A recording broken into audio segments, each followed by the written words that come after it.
mi smo odlučili da današnji forum bude u ovakvom sastavu iz razloga zato što smo htjeli da damo prostora i nekima od vas koji niste bili na prošlom forumu, smatrajući da želimo čuti vaše ideje, zato što smo mi sa našim projektom, investicionim projektom za ekonomski razvoj Kosova, zajedno sa ICO kojeg planiramo da realizujemo 2024. 2030. godine, već nešto pokrenuli, neke inicijative i već sutra potpisujemo neke zajedničke sporazume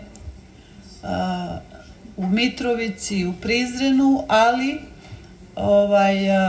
današnji forum bit će fokusiran na rad svih nas, na rad svih vas koji delujete u vašim opštinama i šta mi možemo u kraćem vremenskom periodu da pomognemo svim zajednicama kako bi se na pravi način integrisali u sve sfere kosovskog društva.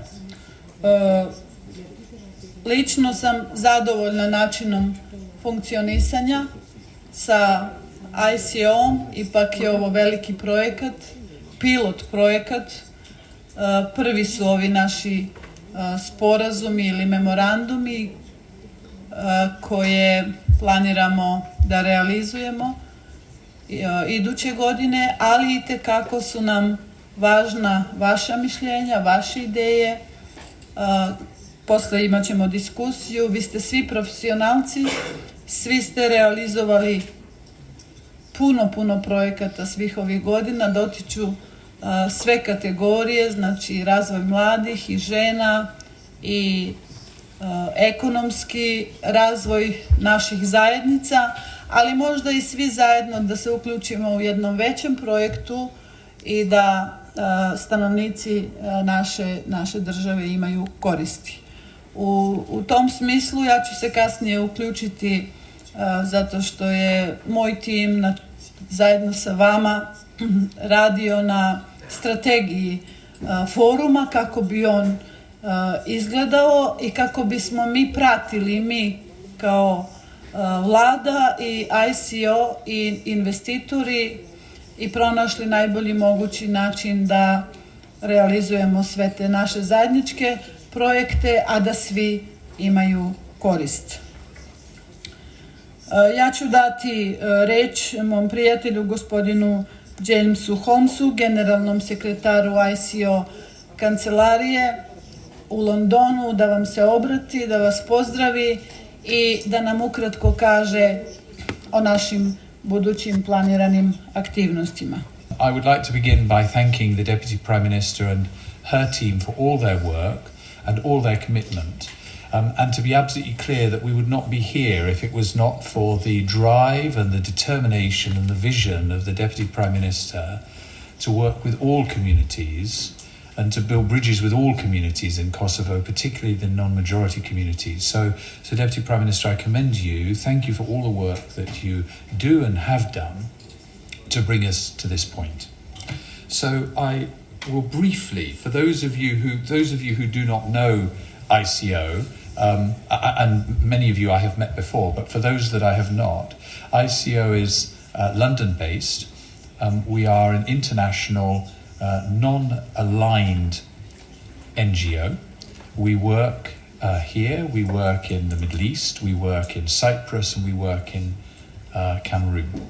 And in each of the places we work, we invest in and get involved in communities. We work on education projects. We work on economic revitalization projects. We work with political leaders of all persuasions. And we particularly work with non-majority communities. And that is the area of our focus. So for those of you who I've not met before, it's very good to see you. For those of you who have met before, nice to see you again. So I want to begin by reminding ourselves as to why we're here, why this forum has been created by the Deputy Prime Minister.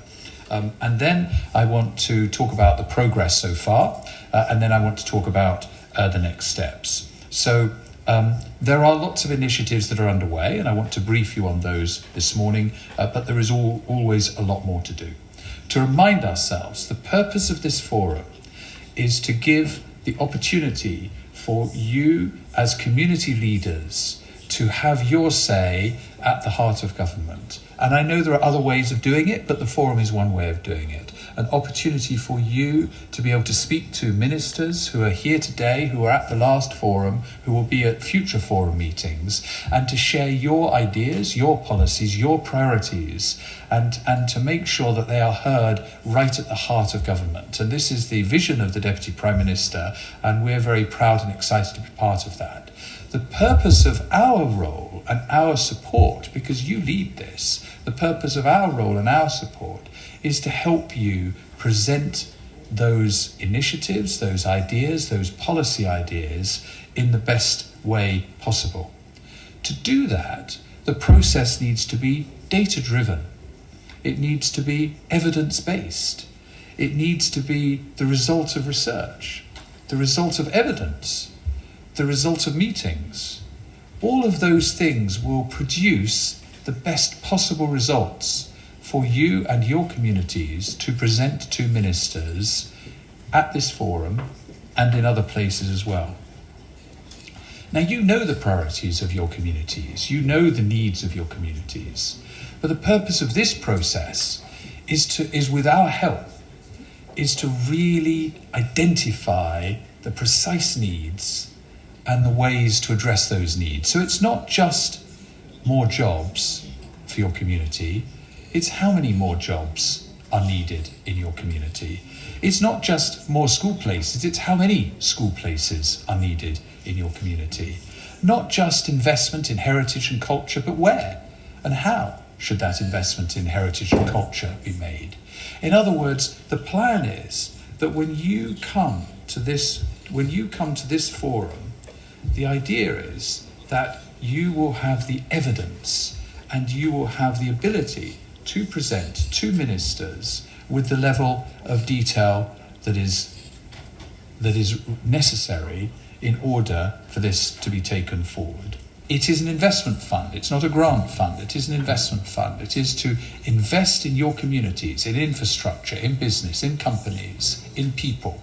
And those investments will produce a profit.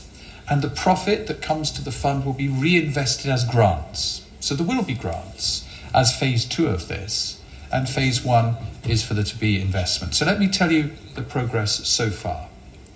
This is what we've done. Since our meeting in January, number 1, we have had many meetings, 30 to 40 meetings, to understand the needs and to develop the responses and plans. Meetings with many of the communities, lasting many hours up and down the country, talking to you about your communities, about your needs. And if we haven't seen you yet, we will be. Our on-the-ground team, led by Fidan, will be meeting anybody who they haven't already met. Since our forum meeting in January, we've had at least 30 or 40 meetings. This is not a planned action, we've already done it.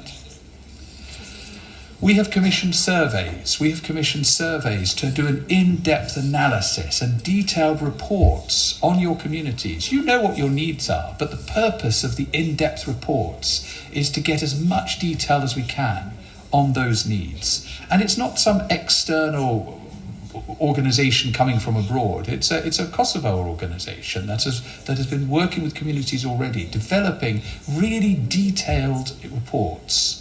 And some of those will be presented to you this morning. And they're needed to develop the right ideas, the right policies, so that those ideas and policies are evidence-based. So this is not a planned action. It's not a planned activity. We've already done it, and you'll be hearing about it this morning. That's number 2. Number 3, since our meeting in January, we have signed an agreement with the University of Massachusetts in America. Why have we done that? Because they have a specialism in local government, local governance, economic revitalization, local policies. So we're going to draw on their good practice. We're going to ask them to help us develop strategies and to develop ideas. This is not a planned action. We've done it. We've signed it. So that has happened since January 2, and that is number 3. is that as part of the launch, we are making small investments in 3 small businesses. They are pilots. They are just pilots. They are just examples. And we have learnt a lot by doing that. We've learnt a lot about the process, about the due diligence, about the workings of business people here in Kosovo. So we have learnt a lot. And before we leave this week, those 3 agreements will be signed in the presence of the Deputy Prime Minister as pilot projects, as early stage examples. The due diligence is complete. The offer is complete. The acceptance is complete. The contracts are drafted. And the only reason we haven't signed them yet is because we want to do it this week with our partner, with our chairperson, the Deputy Prime Minister, the chairperson of this forum. So that's not a planned action. It's not a planned activity. It's done. And that is number 8. Number 9 is that the next round of investments has already been identified in the agriculture and food sector. And this is in partnership with the Deputy Prime Minister and her team, who have worked very hard to find those right investments, to find those right opportunities, where the Deputy Prime Minister knows jobs will be created, economic opportunity will be created, and the Deputy Prime Minister and her team have done that work, and we're very grateful to you.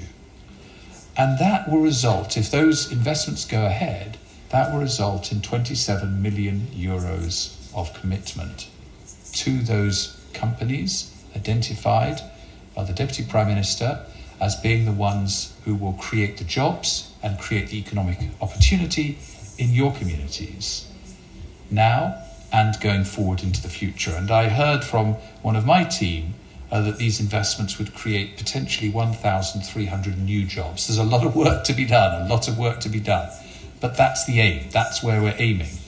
And that's the first set of 1,300 jobs in your community. These opportunities are for everybody in Kosovo. They are for all the communities in Kosovo, but with a particular emphasis on the non-majority communities. So we're really excited that we will be signing framework agreements on this trip with those companies so that we begin the journey with them, which could lead to a significant investment of $27 million. I'm sorry.